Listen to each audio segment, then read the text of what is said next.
The little girl, Lee Ha-yun, CEO Lee Jin-woo's daughter, was wasting away. Her father, a cold and distant millionaire, had tried everything, but the girl wasn't getting better. Until one day he saw something that shocked him.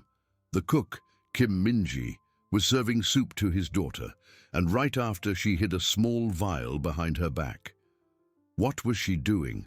Ha-eun, who had previously seemed resigned to her illness, now showed a sparkle in her eyes, a subtle joy that hadn't been seen in a long time. Min-ji, her heart aching for the girl's pain, had resorted to the ancestral knowledge of her grandmother, an old plant doctor. She prepared a natural remedy, secretly mixing it into the most delicious soup she could make. So Ha-eun wouldn't suspect it was another treatment doomed to fail. CEO Lee Jin-woo, with his sharp eyes, caught the gesture and tried to stop her from giving his daughter something unknown. But it was too late. Little Ha-eun had already had enough of that healing soup to finally start improving. A heavy silence fell over the room, denser than the very fog of illness that enveloped Ha-eun. Lee Jin-woo, the CEO who controlled empires with a glance, now saw his world crumble before a small hidden vial and the image of his daughter, who seemed for the first time in months to find a glimmer of peace. His eyes, usually calculating and cold as steel, burned with contained fury, a dangerous mix of fear and distrust. He had caught the cook, Kim Min-ji, in an act that, to his rational mind, bordered on criminal irresponsibility. "What did you give her?" Jin-woo's voice cut through the air, sharp and lethal, more a declaration than a question. He took a step forward, the shadow of his imposing figure engulfing the fragile Min-ji. The vial, now visible in her trembling hand, seemed irrefutable proof of her transgression. Min-ji felt the ground disappear beneath her feet. Fear chilled her veins, but the image of Ha-eun's weak smile, a glimpse of hope she herself had ignited, anchored her. She knew she was in trouble, but the girl's improvement was her only defense. "Sir, I just..." The words tangled in her throat. How to explain to a man who only trusted science and money about her grandmother's ancestral medicine? How to make him understand that her intention was pure, driven by compassion and not by any malice? Jin-woo extended his hand, demanding the vial. His fingers enveloped the small container with a force that threatened to crush it. He examined it, its liquid greenish content looking suspicious. "Alien, what is this? A poison? An experimental drug? Do you know what you've done, woman?" The accusations were like knives, but Min-ji raised her gaze, an unexpected courage blooming in her chest. "It's not poison, sir. It's a remedy. A preparation from my grandmother. She was a plant doctor, and I saw Ha-eun wasting away, and I couldn't bear it anymore." But the mention of plant doctor and remedy sounded like an insult to Jin-woo's intelligence. He had hired the best specialists in the world, spent fortunes on cutting-edge treatments. And now a cook came with grandmother's remedies. It was absurd. "Do you dare to defy the most renowned doctors in the country with your superstitions?" he growled, his voice low but laden with menace. "My daughter is sick, gravely sick. Anything you've given her could worsen her condition, or even..." He couldn't finish the sentence. The image of Ha-eun worsening was too much to bear. But then, something happened. Ha-eun, who had only been observing the discussion with sleepy eyes, let out a small sigh. It wasn't a sigh of pain, but a deep sigh, as if a weight had been lifted from her chest. Her eyes, previously dull, now had a subtle, almost imperceptible sparkle. A faint pinkish color appeared on her pale cheeks. Jin-woo, with all his anger and distrust, couldn't ignore it. He turned to his daughter, the tension in his body decreasing by just a millimeter. It was a subtle improvement, almost imperceptible to a less attentive observer. But for a father who counted every breath, every heartbeat of his daughter, it was a miracle. The cough that had tormented her for days seemed to have lessened, and her breathing was softer, less forced. Minji, seeing the change in Jinwoo's gaze, felt a wave of relief and hope. She's getting better, sir.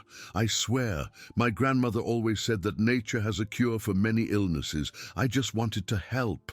Jinwoo approached the bed, observing Ha-eun with an intensity that bordered on desperation. He touched his daughter's forehead. The fever, which seemed a constant, appeared to have subsided a little. Not completely, but enough for him to feel the difference. A knot of fear and hope tightened in his chest. His rational mind screamed that it was impossible, that it was a coincidence, that it was dangerous. But his father's heart, crushed by pain, saw a small flame of life rekindle in his daughter's eyes. He turned to Minji again, the vial still in his hand. The fury hadn't disappeared, but now it was mixed with an overwhelming perplexity. "I don't know what you did or what this is," he said, pointing to the vial, "but if anything happens to my daughter, if she gets worse because of this, you will bitterly regret it." The threat was clear, but the absence of an immediate dismissal order, the lack of a final reprimand, spoke volumes. He hadn't fired her. He hadn't expelled her. He was confused.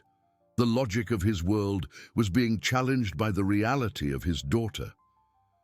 "What exactly is in here?" he asked, his voice more controlled, but still laden with unquestionable authority.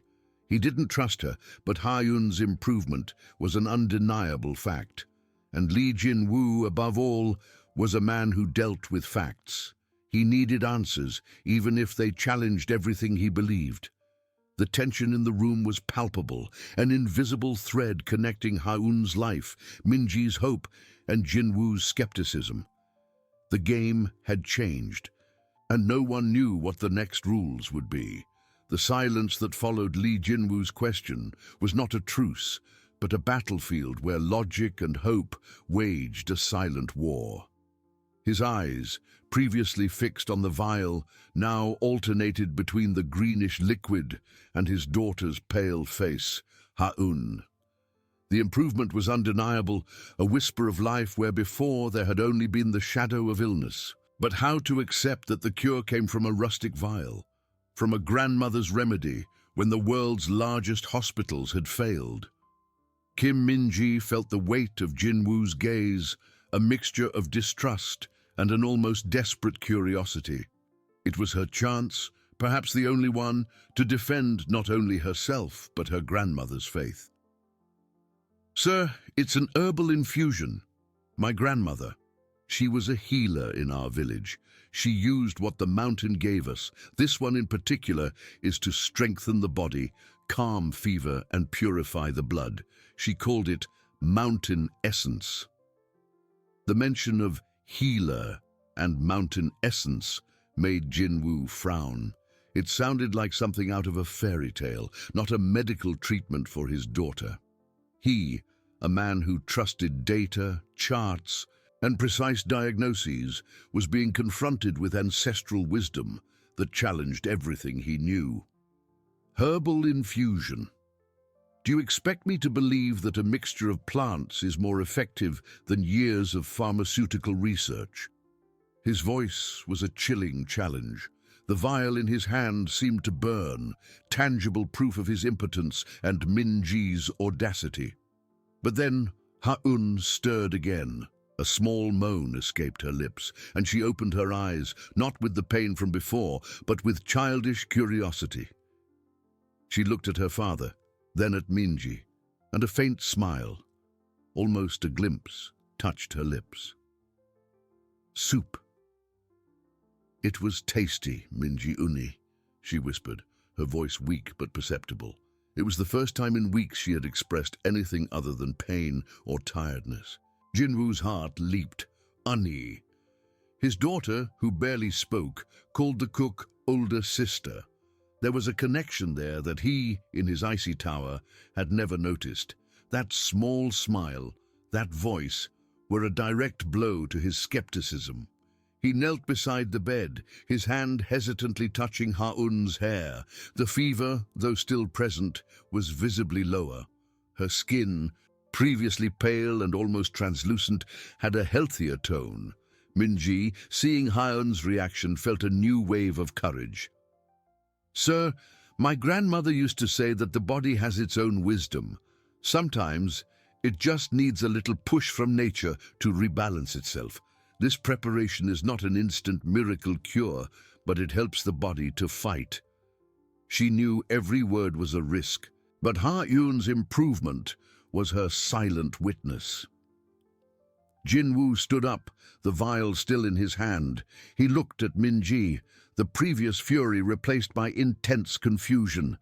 He was a man of control, of certainties, and now his daughter was improving because of something he didn't control, didn't understand, and that came from a source he considered irrational.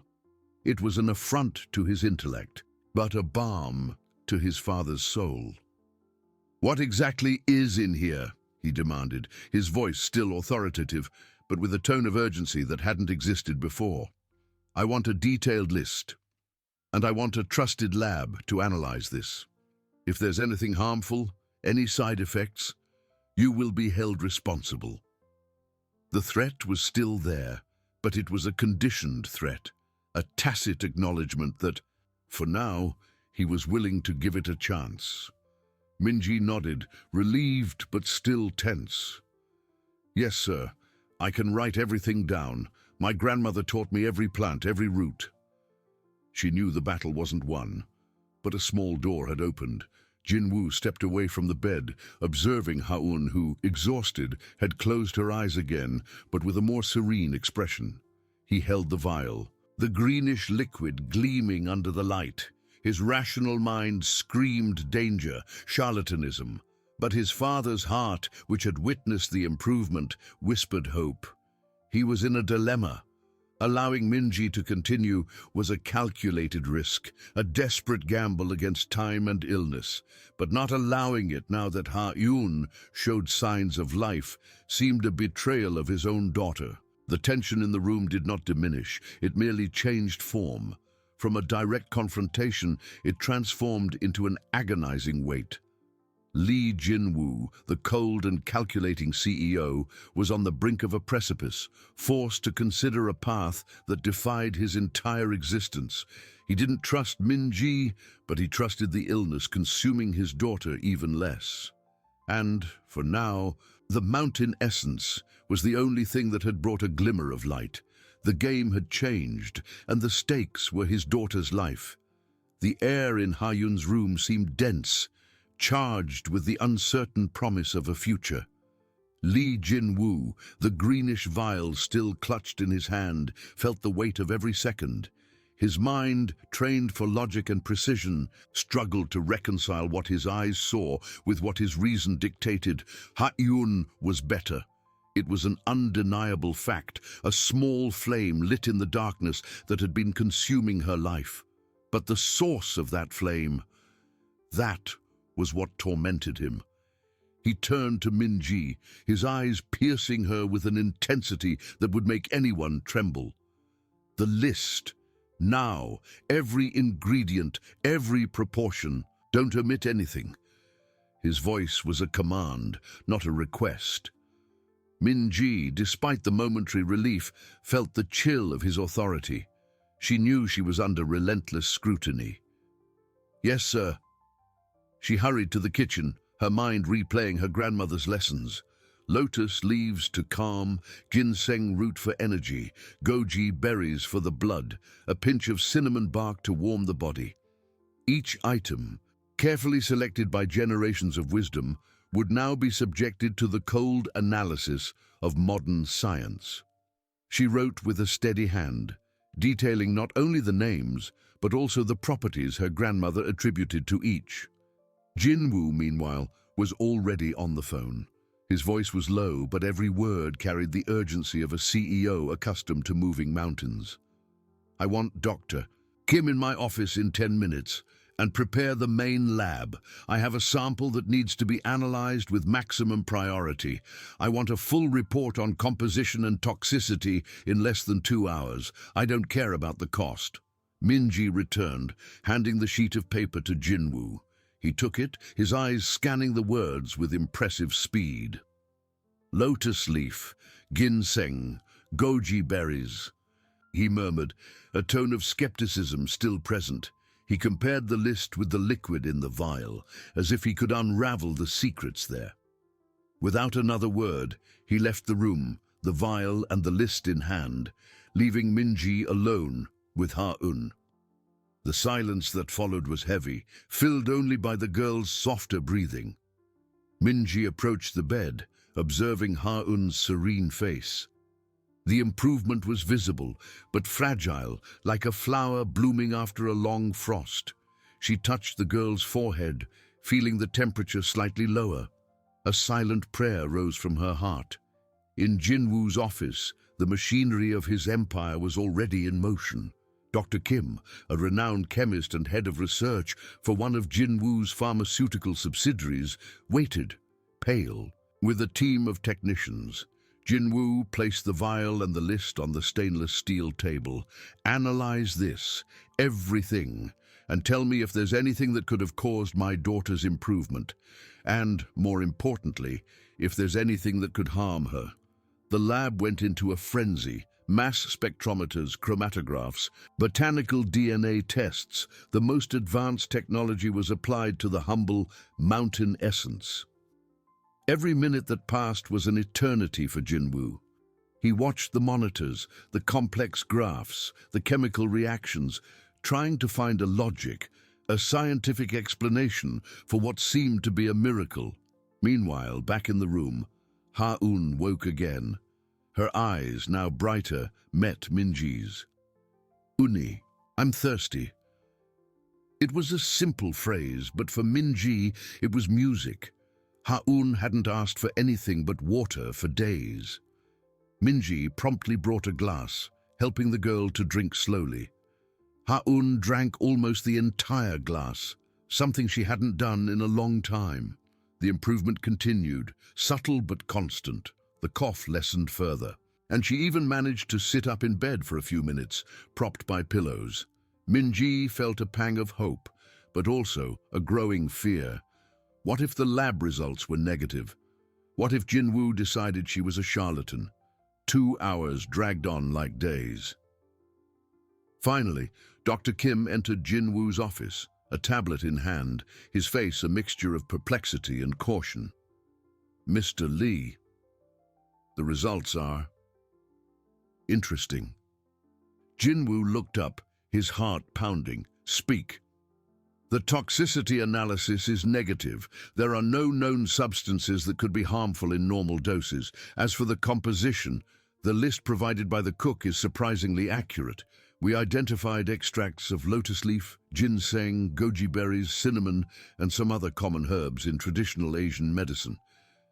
Dr. Kim paused, adjusting his glasses.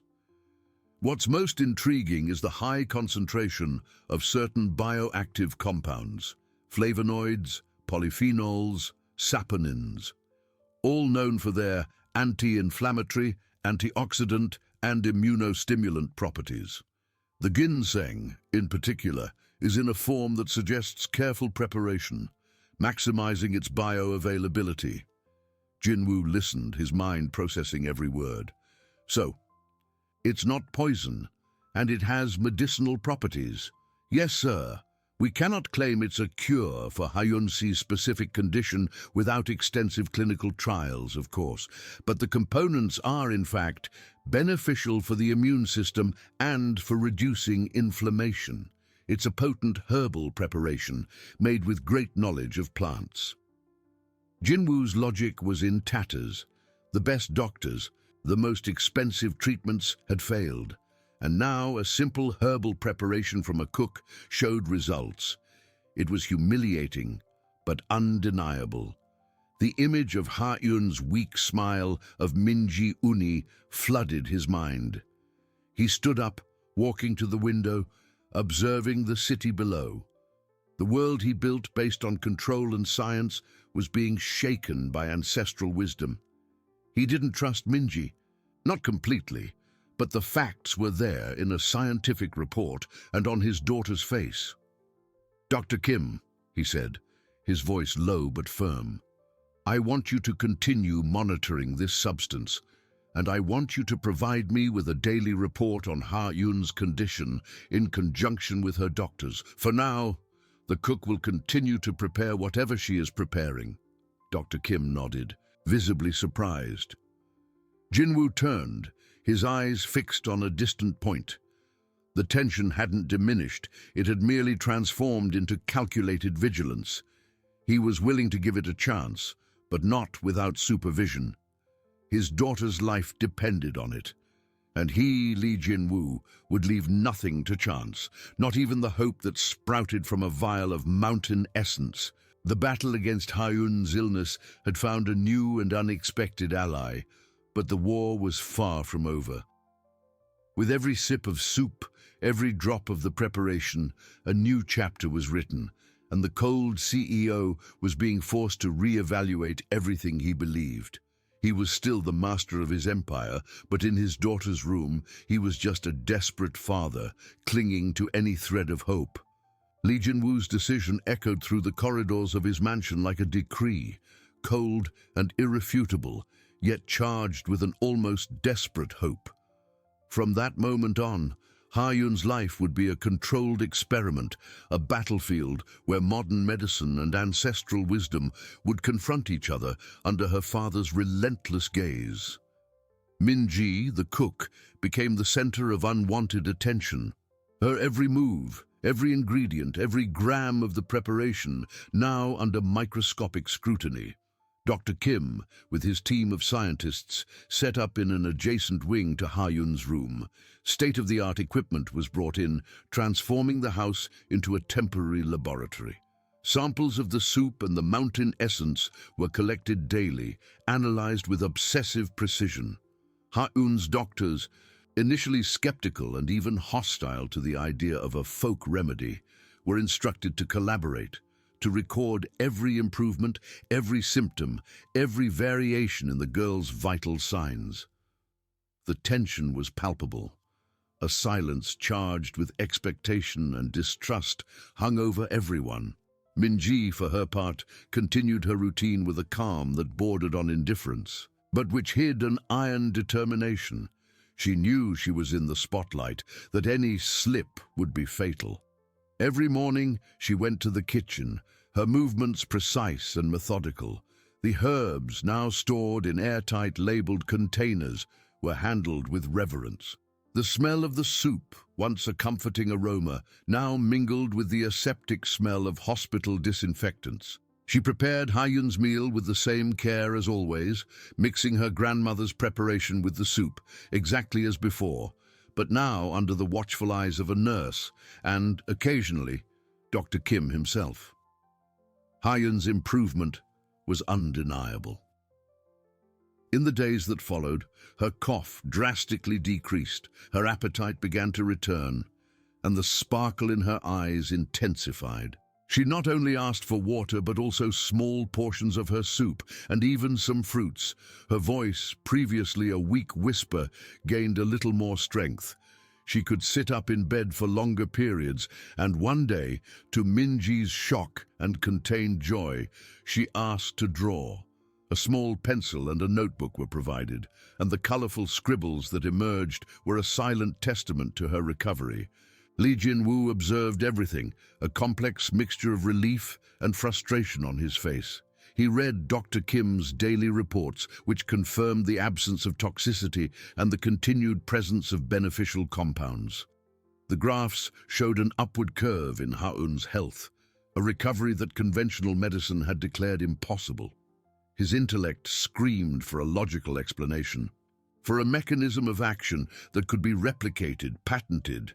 But the truth was simpler, older, and escaped his scientific understanding. Each day, he spent more time in Ha-Yun's room, not just to monitor, but to witness. He saw her smile at Min-ji, a smile he hadn't seen in months. He heard her call Unni, an intimacy that he, her own father, couldn't evoke. A pang of something he couldn't identify, jealousy perhaps, or a deep sadness for his own inability to connect, pierced his heart. He was the CEO, the man who moved the world, but in his daughter's room, He was a stranger, an observer. The tension between Jinwoo and Minji, though unexpressed in words, was a constant presence. He watched her with an intensity that would make her falter, but Minji kept her gaze steady, her posture unwavering. She sought no approval, only Ha-Yun's healing.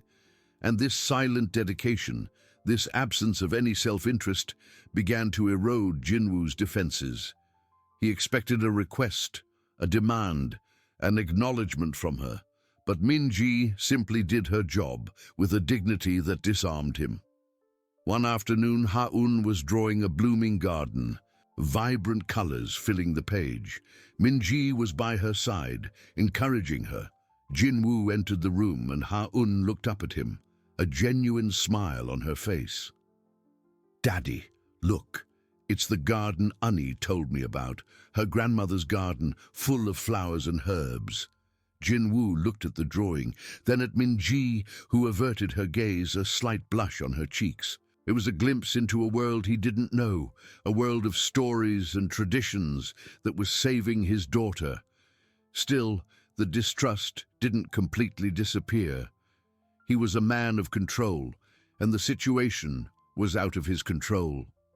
He knew that Ha-Yun's improvement was fragile, that the illness could return. What if Minji was hiding something?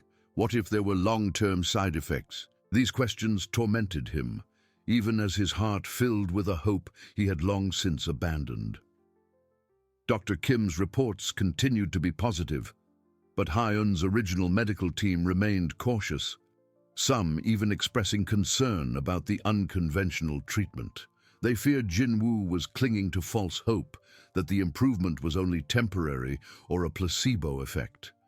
These voices, though muted by Jinwoo's authority, added a layer of pressure. He was betting his daughter's life against the skepticism of the medical world and against his own reason. With each passing day that Ha-Un showed more signs of life, with each faint laugh that echoed through the room, the wall of ice around Lee Jinwoo's heart began to crack. He didn't trust Minji, not yet, but he trusted his eyes, which saw his daughter reborn. The tension was no longer a confrontation, but a taut rope between faith and reason, between despair and hope. And at the center of that rope was little Ha-Yun, blossoming under the care of a cook and the vigilance of a father who was being forced to redefine everything he believed. The war against Ha-Yun's illness was far from over, but the first battle against Jinwoo's own incredulity seemed to be won, one sip of soup at a time. With each passing day, Ha-Yun's room transformed. The oppressive silence, once filled only by the monotonous beep of machines, was now broken by whispers, faint laughter, and the soft scratching of pencils on paper. The girl, once prostrate, began to sit up unassisted for longer periods. Her eyes, once dull, shone with renewed curiosity, absorbing every detail of the world Minji brought to her through stories and drawings. One morning, as Minji helped her eat soup, Ha-Un did something unexpected. She reached out to take the glass of water from the bedside table. Her fingers trembled, but she managed to hold it, bringing it to her lips with visible effort. Minji smiled, a genuine and encouraging smile. "Very good, Ha-Un-si," she whispered. Jinwoo, watching from the doorway, felt a lump in his throat. It wasn't a miracle, but it was the beginning of one. He had seen his daughter struggle even to breathe, and now she was achieving the independence of a simple gesture. Dr. Kim's reports were increasingly detailed, each line confirming the improvement. Inflammatory markers decreased, immune cell counts increased, and Ha-Yun's vitality was undeniable. But for Jinwoo, science was only part of the equation. The other part was his daughter's smile, the way she clung to Minji's stories about mountains and rivers, about healing herbs and her grandmother's wisdom. He saw the connection, the trust Ha-Un placed in Minji, something he, with all his power and love, could not replicate. The tension, however, did not diminish, it merely changed form. The doctors of Ha-Yun's original team, those who had declared the case almost hopeless, now felt threatened. Their voices, once cautiously skeptical, became more assertive. In an emergency meeting, Dr. Park, head of the team, confronted Jin Woo.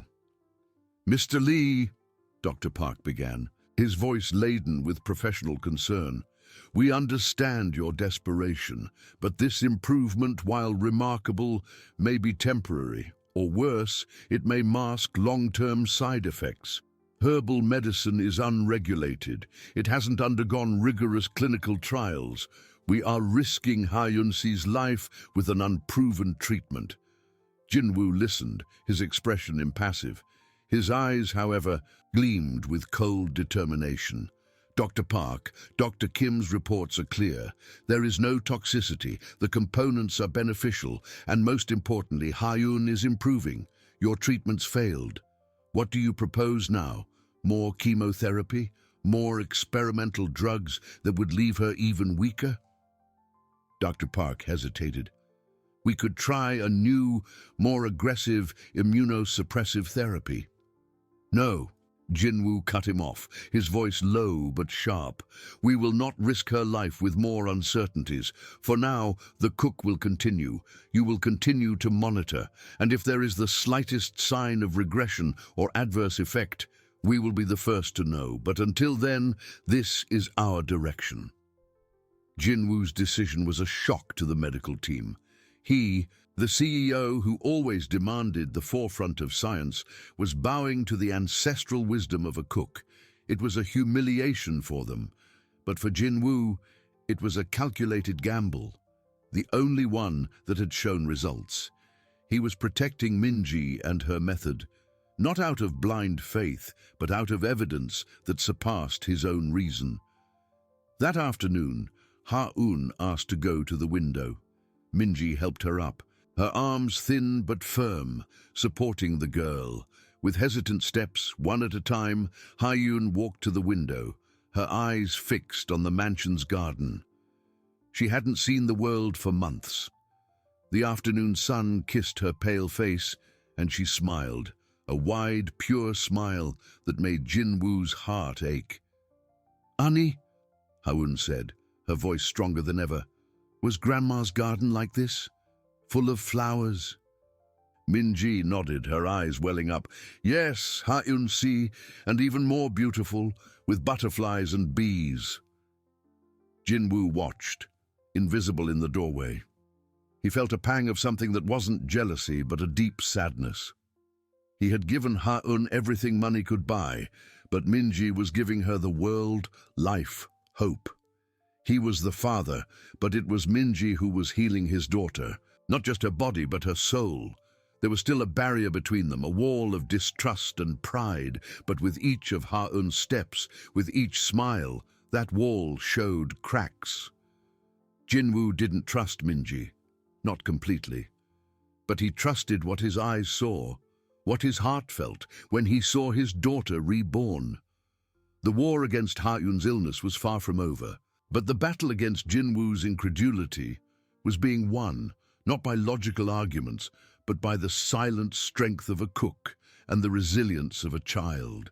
He was still the cold CEO, but deep within him, something was melting, and he didn't know if he could or wanted to stop it. The morning sun filtered through Ha-Eun's curtains, painting the floor in a soft gold. It was a new day, and with it, another small miracle. Ha-Eun, once unable to move without help, was now sitting in bed, holding a storybook Minji had brought. Her fingers, once pale and weak, turned the pages with surprising delicacy. She didn't read the words, but her eyes scanned the colorful illustrations, a soft murmur escaping her lips as she invented her own narratives. Lee Jinwoo watched from the doorway. As always, the scene was a direct blow to his armor of skepticism. He had invested millions in cutting-edge hospitals, in renowned doctors, in experimental therapies. But it was the simplicity of a cook, a hidden vial, and ancestral wisdom that was bringing his daughter back to life.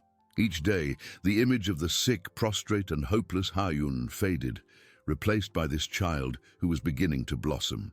The tension within him did not diminish but transformed. It was no longer the anger of distrust, but the conflict between reason and emotion. His intellect demanded a scientific explanation, a replicable protocol. But his heart, long hardened by loss and the pressure of the empire he had built, was slowly being softened by his daughter's smiles. He found himself picking up Dr. Kim's reports with a different urgency, not to seek flaws, but to confirm the improvement, to find the validation his mind still craved.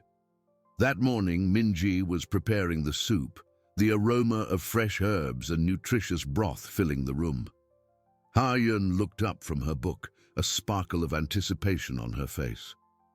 "Annie, does today's soup have the purple flower you told me about?" Minji smiled, a smile that warmed the room.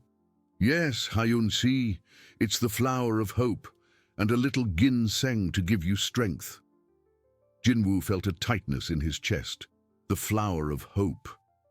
He didn't know what it was, but he knew it worked. He approached, something he rarely did during meals. Minji, noticing his presence, remained calm, but her movements became slightly more restrained. She served the soup, the glass vial, with her grandmother's preparation discreetly behind her, like a secret shared only with the cure. "Daddy, do you want some?" Ha-Yun asked, extending the spoon, a gesture of generosity he hadn't seen in years. Jinwoo hesitated. The idea of ingesting something so unscientific repelled him. But his daughter's gaze, full of innocence and invitation, was irresistible. He knelt, accepting the spoon. The taste was complex, earthy, and comforting, unlike anything he had ever tasted. It wasn't bitter like medicine, but soft like an embrace. At that instant, the room door burst open. Dr. Park, accompanied by 2 other doctors from the original team, entered, his expression grave. "Mr. Lee, we need to talk. Urgently." Jinwoo stood up, the tension in the air palpable. He had called a meeting for the end of the week, but the urgency in Dr. Park's voice indicated something had changed. "Not now, Dr. Park. My daughter is eating." "With all due respect, Mr. Lee, this cannot wait," Dr. Park insisted, his eyes fixed on Minji, who stood by Ha-Yun's bed, the bowl of soup in one hand, the vial discreetly hidden in the other. "We have received concerning information about the ingredients being administered to Ha-Yun C. There are reports that some herbal compounds can interact negatively with medication she has already taken or cause long-term liver damage." Dr. Park's voice was loud enough for Ha-Yun to hear. The girl, who moments before had been smiling, now looked at the doctors with wide eyes. The soup spoon paused halfway to her mouth. Fear began to settle on her small face. Jinwoo felt a wave of fury. They were scaring his daughter. "Dr. Park, I have already made it clear. Dr. Kim's reports do not indicate toxicity, and you are disturbing Ha-Yun. We understand your position, Mr. Lee, but we have a responsibility to warn you," Dr. Park continued, ignoring Jinwoo's warning. "One of our researchers found an article about a specific plant known to be used in traditional medicine, which in high doses can be hepatotoxic. We need to conduct more in-depth examinations immediately." Minji, who had remained silent until then, took a step forward. Her voice was calm but firm. "Dr. Park, the doses are carefully controlled. My grandmother was an experienced herbalist. She knew exactly what to do. With all due respect, Ms. Minji, your grandmother did not have a modern medical degree, nor did she conduct clinical trials," Dr. Park retorted, his tone condescending. "We cannot risk Ha-Yun C's life with ancestral wisdom." The tension in the room was almost unbearable. Jinwoo looked at Minji, then at Dr. Park, and finally at Ha-Yun, whose smile had completely vanished. She was pale, and her eyes filled with tears. The fear that her remedy would be taken away from her again, the fear of returning to illness, was visible. "Enough!" Jinwoo roared, his voice echoing in the room. Dr. Park, you and your team will leave now. Your methods failed. Minji's methods are working. Ha-un is scared. I will not allow you to disturb her again. Dr. Park recoiled, surprised by Jinwoo's vehemence. But Mr. Lee, we are only trying to protect. Protect what? Your reputation? Jinwoo interrupted him, his voice low and dangerous. Get out, now, and prepare for an emergency meeting tomorrow morning.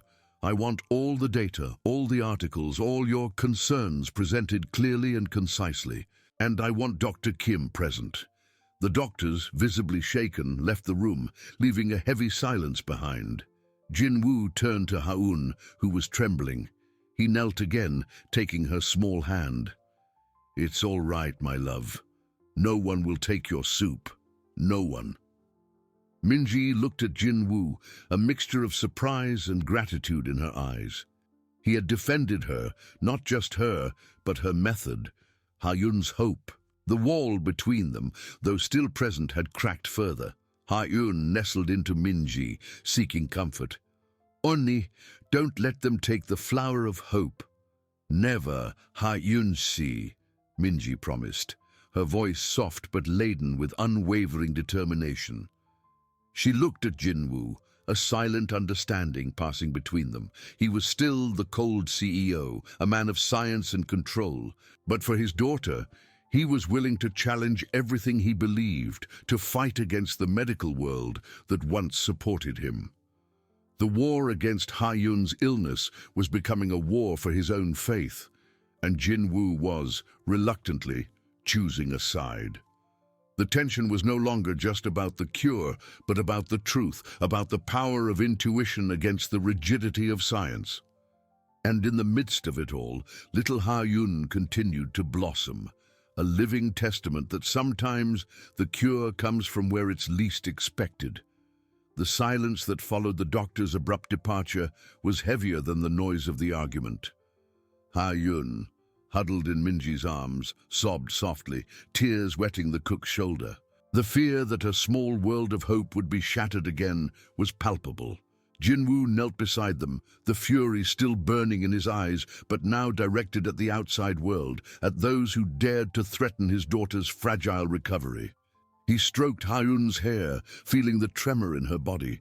He had promised to protect her, and that promise now extended to Minji and her method, however illogical it seemed to his pragmatic mind. Minji, with a calm that belied the storm that had just passed, murmured words of comfort to Ha-un, rocking her gently. No one will take the flower of hope, Ha-un-si. No one. It's here to stay. Her eyes met Jinwoo's for an instant. There was no explicit gratitude, but a silent acknowledgement that in that moment they were on the same side. The wall between them, though still imposing, had been breached by an unexpected truce, forged in the need to protect the child they both loved, each in their own way. Night fell over the mansion, but for Jinwoo, there was no rest. He locked himself in his office. Dr. Kim's reports spread across the desk, side by side with scientific articles on herbal hepatotoxicity and drug interaction studies. His mind, trained to analyze data and make cold decisions, was in a whirlwind. He saw the numbers, the undeniable improvements in Ha-un's tests. Inflammatory markers decreased, blood counts improved, even liver function, so feared by doctors, remained stable. Logic screamed that Minji was right, or at least that she wasn't wrong. But the voice of science, of modern medicine, echoed Dr. Park's warnings. It was a tug-of-war between empirical evidence and scientific dogma. He called Dr. Kim, his voice tense. Dr. Kim, prepare for tomorrow's meeting. I want all your data, every chart, every number, and I want your most objective analysis. No beating around the bush, no speculation, just facts. Dr. Kim's response was concise, professional. He too felt the pressure. The fine line between medical ethics and the evidence of an unexpected cure. The next morning, the Lee Corporation boardroom was a silent battlefield. The polished mahogany table reflected the tense expressions of those present. On one side, Dr. Park and his team, armed with complex charts and research articles. On the other, Jin Woo, with Minji discreetly seated slightly behind him, and Dr. Kim, looking like a solitary but firm general, by his side. The air was thick, charged with expectation and animosity. Dr. Park began, his voice formal and professorial. He presented a series of slides detailing the potential dangers of unregulated herbal compounds.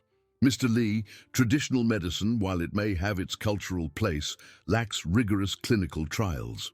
There is no quality control, no standardization of doses. We are talking about an unacceptable risk to Ha-Yun See's life. We found articles about Senectio vulgaris, a common plant in some herbal preparations which is known to cause severe liver damage in high doses. How can we be sure that Ms. Minji is not using something similar, or that the doses are safe? He looked at Minji with thinly veiled contempt. Minji remained impassive, her eyes fixed on Dr. Park, absorbing every word. She knew their ignorance was her greatest weapon. Then it was Dr. Kim's turn. His presentation was a stark contrast. In a calm, professional voice, he projected Ha-Yun's most recent tests. Gentlemen, the data is clear. Since the beginning of Ms. Minji's treatment, Ha-Yun See's inflammatory markers have decreased by 70%. Her white blood cell count, previously dangerously low, has normalized. Liver function, which was a constant concern, remains stable and within normal parameters. There is no evidence of toxicity nor of adverse drug interactions with the remnants of previous medication. The patient is gaining weight, her energy has increased significantly, and most importantly, her quality of life has dramatically improved. A murmur ran through Dr. Park's team. The numbers were irrefutable. Jin Woo, who had remained silent, stood up. His eyes swept the room, fixing on each doctor. Dr. Park, your team spent months treating my daughter without success. Millions of won were spent, and every day, Ha-Yun wasted away. Ms. Minji, with a vial of her grandmother's preparation, did more for my daughter in weeks than your entire team in months. His voice was cold, cutting. You speak of theoretical risks, of articles about plants that may be toxic. I see a child who was dying and is now living. I see a daughter who smiles for the first time in a long time. He pointed to Dr. Kim's charts. These are facts. Yours are fears. I will not allow your fear to prevent my daughter's recovery. Dr. Park tried to intervene. Mr. Lee, we understand your emotion, but we are talking about medical principles. If this becomes public, the reputation of your company and ours will be at risk. We could face ethical investigations, even lawsuits for negligence. Jin Woo smiled, a smile without warmth. Ethical investigations for saving my daughter's life. I assure you, Dr. Park, the reputation I care about is my daughter's, and she is flourishing. As for your reputation, it's already at risk due to your inability to cure her. I am not asking for your approval. I am informing you of my decision. He looked at Minji. Ms. Minji, you will continue with Ha-Yun's treatment. Dr. Kim, you will continue to monitor her closely with daily reports. Dr. Park and your team, you can choose. Either you collaborate, providing the medical support Ha-Yun may need, without interfering with Minji's treatment, or you are dismissed from all contracts with Lee Corporation, and I will make sure that the story of Ha-Yun's recovery and Minji's crucial role is widely publicized. The choice is yours. The room fell silent. Jin Woo's threat was clear and devastating. He wasn't just defending Minji, he was declaring war on the medical establishment that had failed him. The cold CEO had become a fierce father, willing to burn bridges and defy the world for his daughter. Minji felt a shiver. The responsibility on her shoulders was now immense, but there was also a strange sense of relief. She was no longer alone. Jin Woo had reluctantly chosen her side. At the end of the meeting, the doctors left, their faces pale and defeated. Jinwoo remained in the room, exhausted, but with a new determination. He turned to Minji. "You have my word, Ms. Minji. No one will touch Ha-eun's flower of hope." Minji merely nodded, her eyes meeting his. There was a new layer of respect, a mutual understanding that transcended words. The war against Ha-eun's illness had evolved into a battle against skepticism and systemic rigidity, and Jinwoo, the man of science, was leading the charge, driven by love for his daughter and the irrefutable evidence of a miracle. The tension did not diminish, it merely transformed, promising new challenges and unexpected alliances. The silence that followed the doctor's departure was not peace, but a tense truce, a battlefield where weapons had been temporarily laid down, but the war was far from over. Jinwoo stood in the meeting room, exhaustion weighing on his shoulders, but his eyes burned with unwavering determination. He had burned bridges, challenged the system, and now there was no turning back. Lee Corporation's reputation, his own. Everything was at stake, but for him, nothing mattered more than his daughter's smile. Minji, sitting discreetly, felt the weight of that scrutiny more intimately. In the quiet of her room, she revisited her grandmother's old notebooks, the yellowed pages filled with tiny handwriting and plant drawings. Every line, every recipe was a legacy, a promise. Now, that legacy was under attack.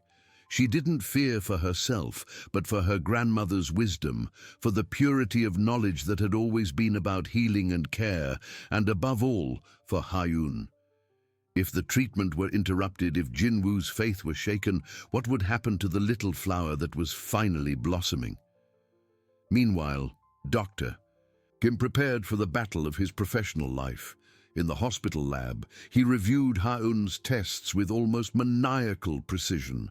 Graphs of improvement, stabilized blood levels, declining inflammatory markers. The data was irrefutable. But he knew that science, however clear, could be distorted by politics and prejudice. His colleagues avoided him, whispered in the corridors. The pressure to retract was immense, but the image of Ha-eun's smile, the vitality radiating from her, was stronger than any threat to his career.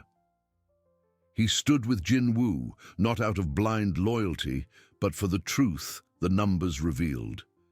Jinwoo's legal team worked tirelessly, building a defense that was as solid as it was audacious. They knew they couldn't deny the use of traditional remedies. The strategy was to embrace it, but to ground it with the most powerful proof of all, Ha-eun's recovery.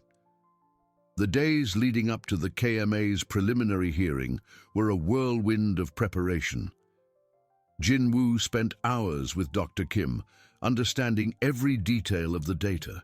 He also spoke with Minji, not about the science of herbs, but about the philosophy behind them, the intention, the history. He wanted to understand the soul of the treatment, not just its effects. "They will try to discredit everything, Ms. Minji," Jinwoo explained one evening as she prepared dinner for Ha-eun. "They will say it's placebo, that the improvement is a coincidence, or even that it's dangerous." Minji, chopping vegetables with steady hands, replied without looking up. "The truth is simple, Mr. Lee. Yayunsi was dying, now she is living. There is no coincidence in that." The KMA convened the hearing in a formal, almost austere room. The ethics committee, composed of renowned doctors with serious expressions, sat at the front. Dr. Park, with his team, presented the accusation, his voice laden with authority and indignation. He spoke of unacceptable risk, irresponsible practices, and the erosion of public trust in modern medicine. Minji was present, sitting discreetly beside Jinwoo and his legal team, her face pale, but her eyes firm. When it was Jinwoo's turn, he stood with the posture of a CEO who commands global boardrooms. But his voice, though controlled, carried an emotion he rarely displayed. "Gentlemen of the committee," he began, "I am not here to denigrate modern medicine. I am a man of science, of data, But when science repeatedly failed my daughter, when all your methods were exhausted and hope vanished, I found myself faced with a choice: accept the inevitable or seek an alternative. He paused, his eyes sweeping the committee members. The alternative came in the form of ancestral wisdom, knowledge that modern medicine, in its arrogance, perhaps forgot. And the results, gentlemen, are not a matter of belief, but of fact. Dr. Kim was next to testify. He presented the graphs, the reports, the tests. His voice was calm, professional, but his passion for truth was palpable. "The data is clear," he stated, pointing to a projection on the screen. "Ms. Hayun's improvement is documented, consistent, and from a clinical standpoint remarkable. There is no evidence of toxicity. There are no signs of adverse effects. There is only a recovery that, by the protocols we follow, would be considered a miracle." Dr. Park intervened, his voice sharp. "Dr. Kim, you are risking your reputation for an unidentified substance, administered by an unlicensed person. You cannot guarantee long-term safety, nor the exact composition of this remedy." Jinwoo stood again. "And you, Dr. Park, can you guarantee the long-term safety of the treatments that failed my daughter? Can you guarantee the exact composition of the medications that did not cure her? The difference, gentlemen, is that Ms. Minji's treatment worked." The tension in the room was almost unbearable. Minji felt the stares on her, the silent judgment, but she remembered Haun's smile, the girl's renewed energy, and that gave her strength. The committee, visibly divided, decided it needed more information. They demanded a detailed analysis of the composition of Minji's grandmother's preparation. "We need to know exactly what is being administered to the child," declared the committee chairman. "Without this information, we cannot validate the treatment, and Mr. Lee will be instructed to stop it immediately." The demand was a direct blow. Minji knew that her grandmother's recipe was a family secret, knowledge passed down through generations, which could not simply be dissected and replicated in a laboratory. It was more than chemistry. It was tradition. It was intuition. It was the soul of the plants. Jinwoo looked at Minji. He knew what that meant. It was an attack not only on the treatment, but on the very essence of what she represented. The battle of narratives had transformed into a battle for the soul of medicine, and the next step would require a decision that could expose Minji to an unprecedented level of scrutiny, or condemn Hayun to a return to illness. The war was far from over, and the price of victory seemed to increase with each passing moment. The KMA committee's demand hung in the air like a sentence. Analyze Minji's grandmother's preparation. Unravel a secret older than any modern laboratory, deeper than any chemical formula. For Minji, it was like asking to dismember the soul of a song, to quantify the love in an embrace. It was a violation, a profanation. "Mr. Lee," Minji's voice was almost inaudible, but it carried the strength of generations. "This knowledge, it's not just a list of ingredients, it's how they're harvested, the moon's phase, the intention in preparing them. It's my grandmother's life, my lineage in every drop." Jinwoo watched her, his cold eyes now reflecting an understanding that went beyond numbers and charts. He saw the pain, the hesitation, but he also saw the imminent threat. "I understand, Minji-si, but they've given us a choice. Either we reveal something or they stop Haun's treatment. And that's not a choice for me." The silence in the room was heavy, broken only by the distant sound of the city. Minji closed her eyes, the image of her grandmother rising in her mind. A woman with calloused hands and wise eyes who always said, "Healing is to be shared, Minji, but wisdom is to be protected." How to protect wisdom without denying healing? "They won't understand," Minji continued, opening her eyes. They'll try to isolate an active component, as if nature could be reduced to a single molecule, but the power is in the synergy, in the harmony of everything. Jinwoo nodded slowly. I know, but we need to give them something they can understand. We need to translate what you do into their language. Dr. Kim can help us with that. He believes in Ha-eun, and he believes in you. The decision was agonizing. Minji knew that opening the doors of her legacy to modern scientific scrutiny was to risk devaluation, misunderstanding. But Ha-eun's life was living proof that the legacy worked. And if healing was to be shared, perhaps this was its path. I will, she finally said, her voice firm. But with one condition. I will be present at every stage of the analysis. No one will touch the preparation without my supervision, and Dr. Kim will be the only scientist to have direct access. Jinwoo felt a subtle, almost imperceptible relief. Agreed. Now we need to be strategic. We won't give them everything, but enough so they can't accuse us of concealment. News of Jinwoo's decision to allow analysis of the herbal remedy spread like wildfire. The media, already hungry for the story of the CEO's daughter cured by a cook, exploded with speculation. Ancestral medicine challenges, modern science, the Lee family secret revealed. Lee Corporation's shares, which had suffered a slight dip, now fluctuated erratically, reflecting public uncertainty and fascination. In the hospital research lab, a team of scientists, led by Dr. Kim, but under the watchful and sometimes skeptical eyes of other colleagues, began work. Minji was there, a calm and observant figure amidst the whirlwind of high-tech equipment.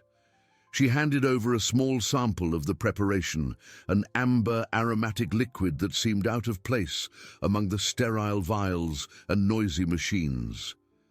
The initial results were, as Minji had predicted, frustrating for the scientists. We can't isolate a single dominant compound, a young researcher reported to Dr. Kim, his voice filled with confusion. There's a myriad of substances, all in very low concentrations. It's like an orchestra, where no single instrument stands out, but the melody is perfect. Dr. Kim, however, saw it differently. He knew that herbal medicine operated on distinct principles. Keep looking for interactions, for synergies. Don't think of an active ingredient, think of an active system.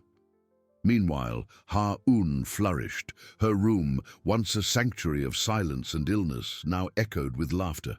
She drew, played, and even asked to go to the garden.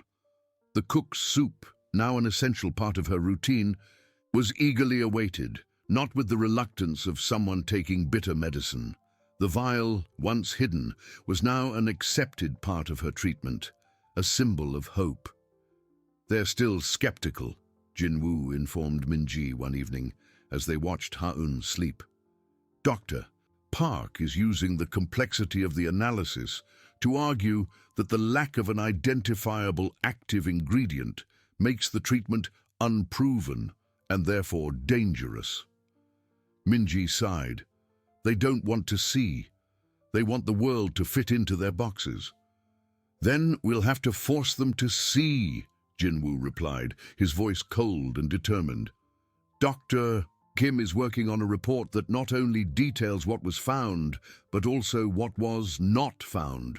No toxicity, no adverse effects. And he's comparing that with Ha-eun's data.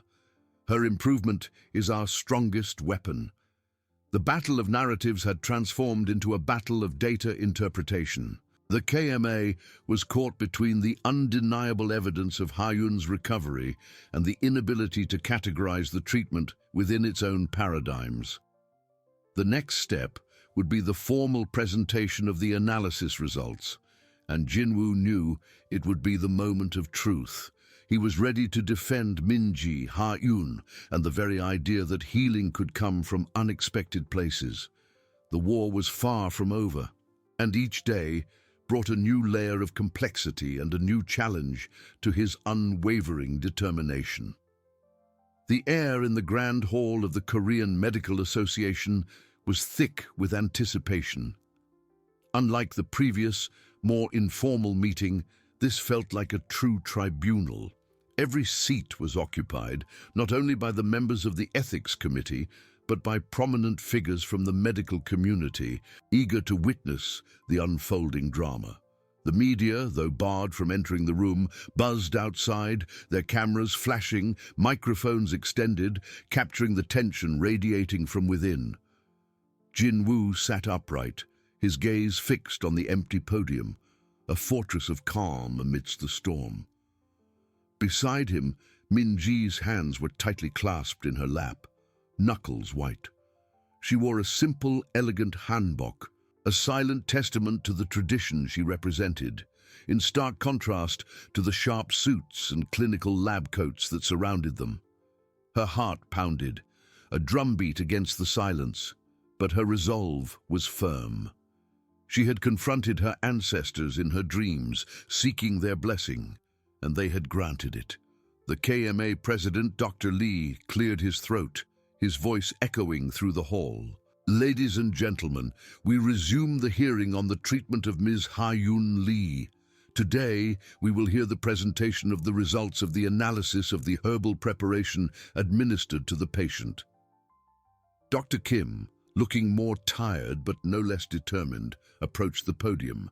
He projected graphs and tables, but his voice was not that of a cold scientist. What we present today is not a refutation of modern medicine, but an expansion of its understanding, he began. The analysis of Ms. Min-ji's herbal preparation revealed remarkable complexity. We did not identify a singular active ingredient, as we are accustomed to seeking in our pharmaceuticals. Instead, we found a symphony of botanical compounds, many in concentrations that, in isolation, would be considered insignificant. He paused, allowing the information to sink in. However, what is crucial, and what our most rigorous tests confirmed, is the absence of any toxicity. There are no traces of heavy metals, pesticides, or any harmful substances. The preparation is, in essence, pure. Dr. Kim then shifted to Ha-Eun's clinical data. And here, gentlemen, is the most irrefutable proof. Ms. Ha-Eun's blood tests, her inflammatory markers, her immune function all show dramatic and sustained improvement. Her quality of life, previously non-existent, now flourishes. She is playing, laughing, living. These are facts, data that cannot be denied. A murmur ran through the room. Dr. Park stood up, his voice as sharp as ever. Dr. Kim, you are asking us to accept a pure and complex treatment that we cannot replicate, cannot patent, and whose mechanisms of action are completely unknown to modern science. This is not science. It is faith, and faith has no place in a hospital. Jin-woo stood before Dr. Kim could respond. His voice was low, but carried an authority that silenced the room. Dr. Park, faith may have no place in a hospital, but hope and healing certainly do. When modern science, with all its advancements and patents, failed to offer hope or healing for my daughter, what did you expect me to do? Watch her waste away? He pointed to the screen where a graph showed the upward curve of Ha-Eun's recovery. You demanded an analysis. We provided it. You demanded proof of safety. We provided it. Now you demand that nature bend to your dogmas, that life fit into your formulas. But life, gentlemen, is vaster than any laboratory. The room erupted in murmurs. The committee members exchanged glances, some nodding, others shaking their heads in disbelief. The division was palpable. Dr. Lee, the president, struck his gavel. Order! Order! He looked at Jin-woo, then at Min-ji. Mr. Lee, Ms. Min-ji, the evidence of safety and Ms. Ha-Eun's improvement are indeed remarkable. However, the lack of a clear understanding of the mechanism of action and the impossibility of standardization represent a significant challenge for formal acceptance within our protocols. He paused, and Minji felt a chill. We propose the following. For this treatment to be considered and potentially studied for the benefit of others, Ms. Minji must reveal not only the composition, but the complete process of preparation. Every step, every intention, every detail she mentioned earlier. And more importantly, she must oversee a formal clinical study under the KMA's aegis to replicate and validate the results in a controlled group of patients. The demand was a devastating blow.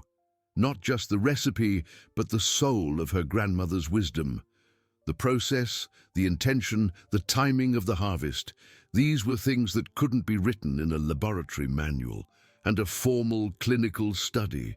That meant years, bureaucracy, and the possibility that, under artificial conditions, the magic would be lost.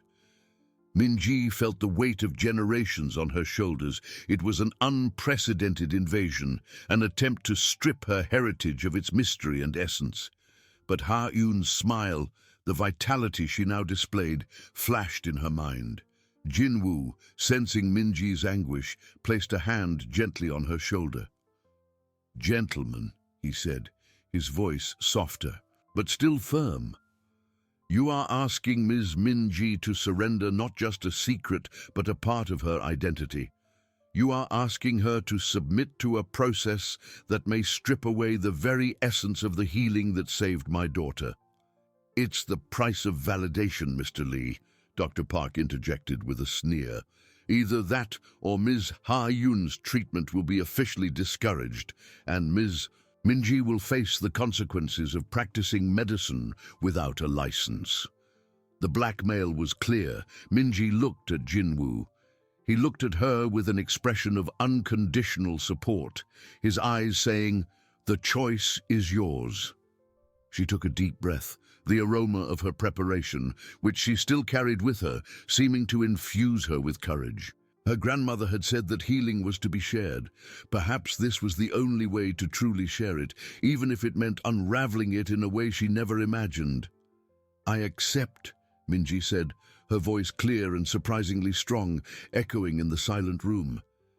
"But with my conditions, I will oversee every detail of the clinical study, and the process will be documented, not to be mechanically replicated, but to be understood in its entirety. And if, in the end, modern science cannot replicate the essence, then you will have to accept that not everything can be reduced to a formula."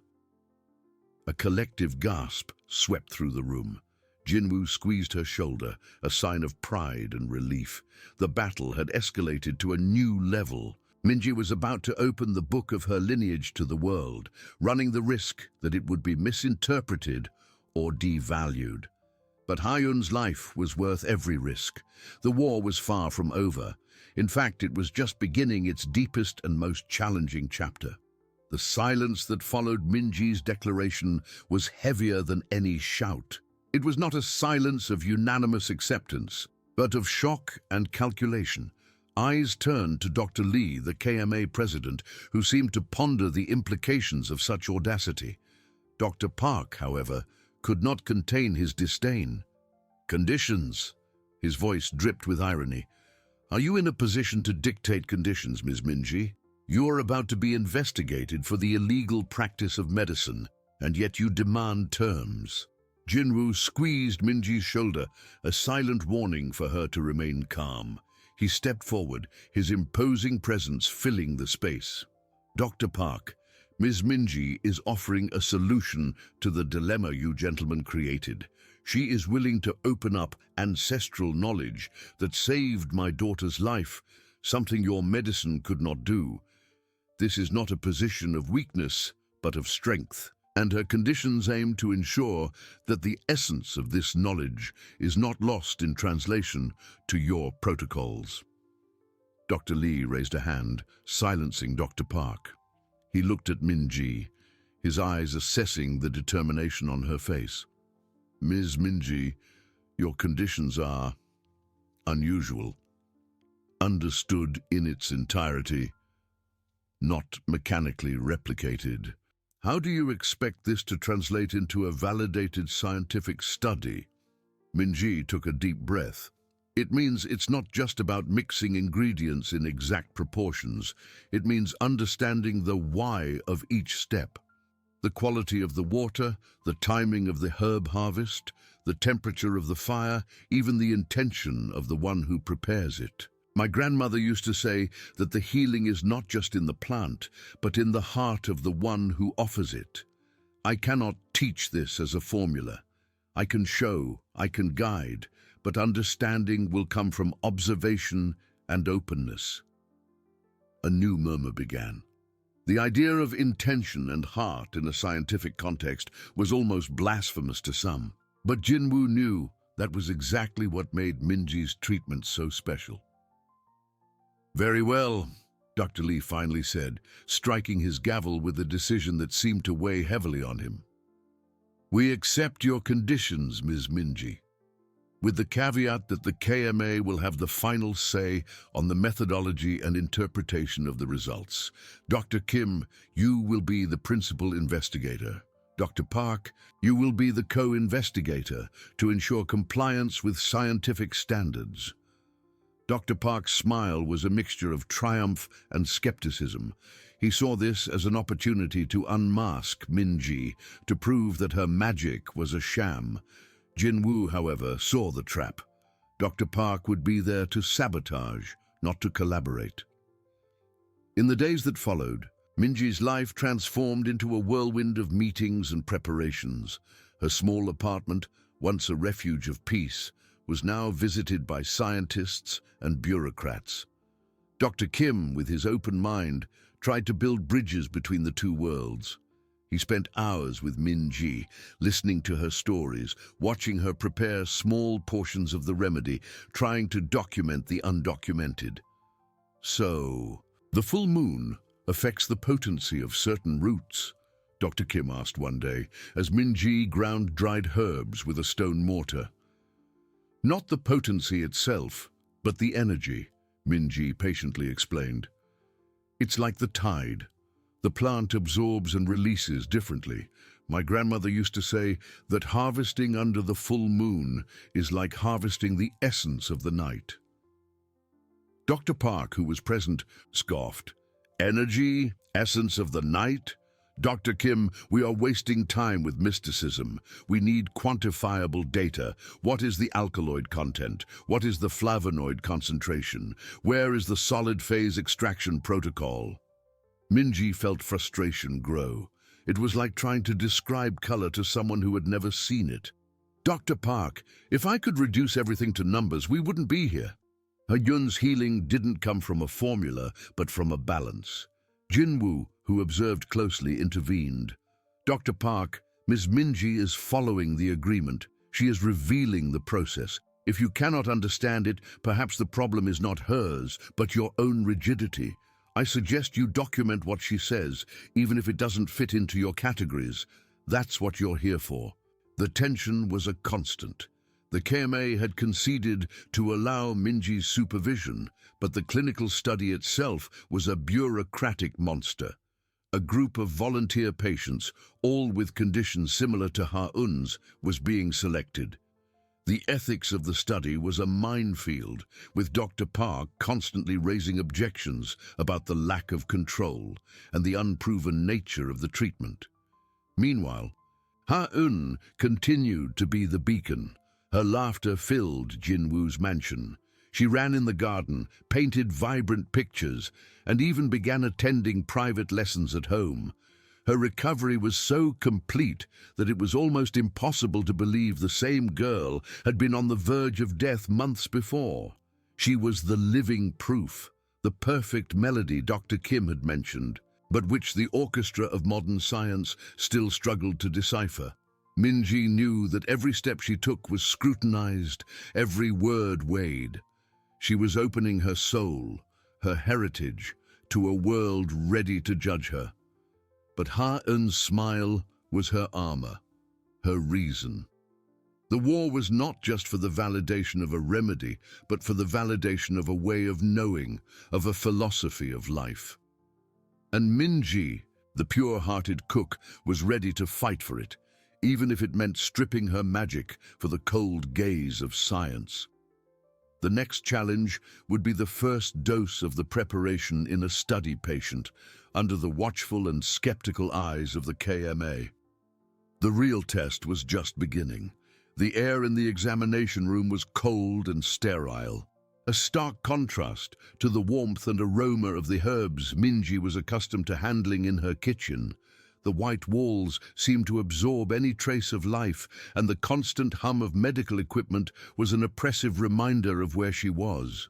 This was not her grandmother's sanctuary, where nature and intuition guided every movement. Here, every step would be dissected, every intention questioned. The patient, a middle-aged man named Mr. Kim, sat rigidly on the bed, his dull eyes revealing years of suffering. He suffered from a rare autoimmune condition similar to Ha-Eun's, which had exhausted the options of conventional medicine. In his face, Minji saw a mixture of faint hope and resignation. He was the first, the battlefield, where her ancestral wisdom would face the relentless scrutiny of modern science. Dr. Park was there, a thinly veiled sneer on his lips, like a predator lurking.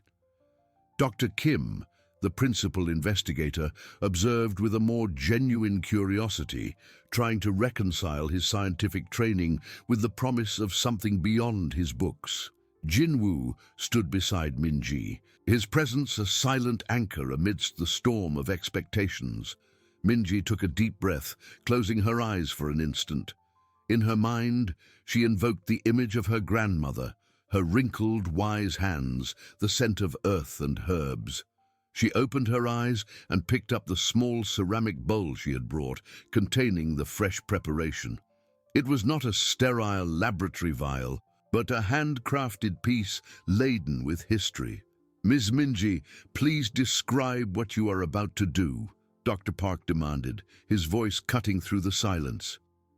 "This is the preparation I call Essence of Mountain and River," Minji began, her voice surprisingly calm. "It was made with herbs harvested under the new moon, when the Earth's energy is most concentrated. The water used was collected from a specific spring, known for its purifying properties. Each ingredient was macerated and infused in a precise sequence, not only to extract its compounds, but to harmonize their energies." Dr. Park scoffed. "Energies? Ms. Minji, we are in a hospital, not a temple. What are the active components? What is the exact dosage in milligrams?" "The dosage is not measured in milligrams, Dr. Park," Minji replied patiently. "It is measured by intuition and the body's need. It is a balance, not a fixed quantity. The essence is not just in the chemical compounds, but in the vitality they carry, in the intention with which they are prepared." She approached Mr. Kim, who watched her with a fascinated expression. "Mr. Kim," she said, her voice soft, "this preparation is not just a remedy. It is a message from nature, an invitation for your body to reconnect with its own healing capacity. I prepared it with the wish that you find peace and strength." She took a small wooden spoon and offered the first dose. Mr. Kim hesitated for a moment, looking at the dark, aromatic substance. Dr. Park held a clipboard, ready to note any adverse reactions. Dr. Kim watched, his pen hovering over the paper. Mr. Kim took the spoon.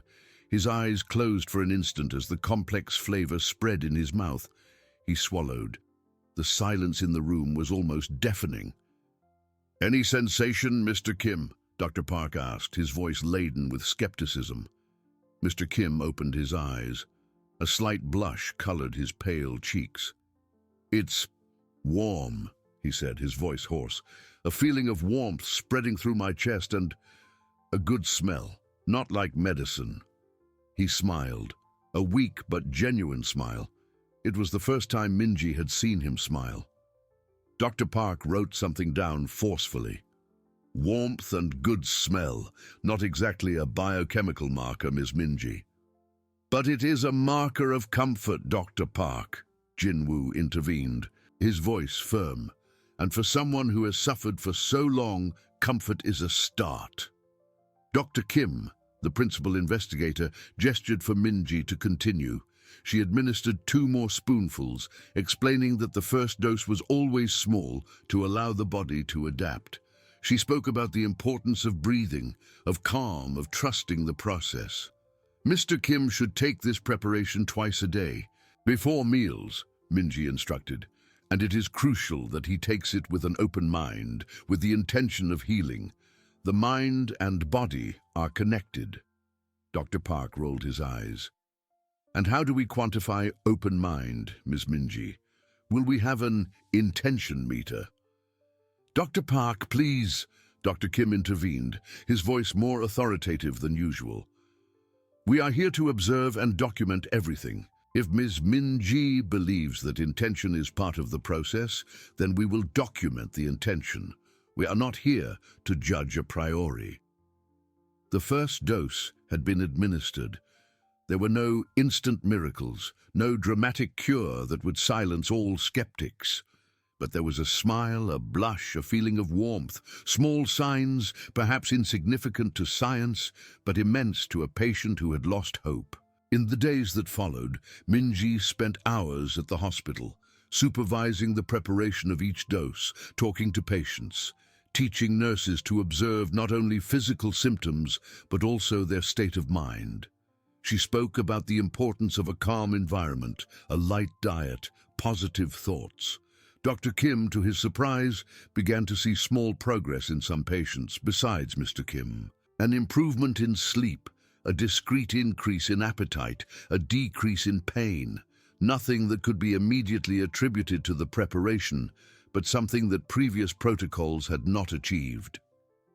Dr. Park, however, remained a shadow of skepticism. He pointed to the lack of a perfect placebo group, to the subjectivity of patient reports, to the absence of drastic changes in initial laboratory tests. For him, every small improvement was just a placebo effect, an anecdote without scientific value. But Minji knew that healing was not a switch that turned on and off. It was a garden that needed to be cultivated with patience and care. She remembered her grandmother's words, "Healing is a whisper, not a shout. You need to learn to listen." Ha-Yun at home continued to flourish, her energy and joy living proof of what Minji had accomplished. She was the melody that the KMA orchestra still struggled to decipher, and Minji, the pure-hearted cook, was determined to ensure that this melody was heard, understood, and finally accepted. The real test was just beginning, but the first note had already been played. The battle for the soul of medicine, for the validation of a wisdom that transcended formula and laboratory, was far from over. It was the final chapter of her journey, but the beginning of a new era for many.